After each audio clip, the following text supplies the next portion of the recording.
Today we're showing you a 2012 John Deere 5101E tractor. It's a four-wheel drive open operator station tractor. Comes with a 563 John Deere quick attach front loader. Tractor has just under 1,800 hours on it. Has 101 horsepower. It is a four-cylinder John Deere diesel engine. It is pre-emission, has none of the Tier 4 emissions on it. So that's obviously a nice feature on a tractor. Again, comes with a 563 front loader.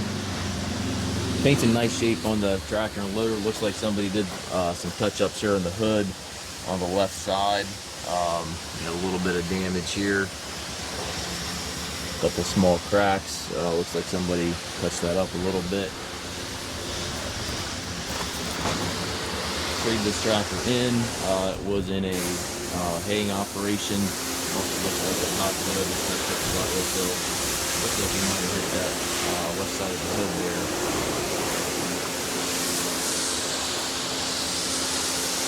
Again, it was traded in from a haying operation. The previous owner simply wanted to go to a cab tractor.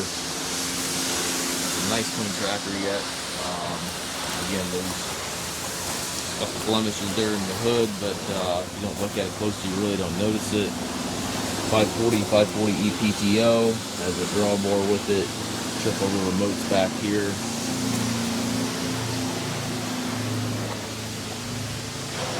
Has the 12-speed powered reverser. Reverser here allows you to change direction without clutching. All your transmission levers, rear remote levers, 3-point PTO, loader control on the right. To the left here you have your four-wheel drive engagement and your 540E selector. For these big trades, we also offer financing for qualified customers. We also can arrange shipping anywhere here within the U.S. If you have any questions regarding this tractor or any of our other used machines, please contact us at Mast.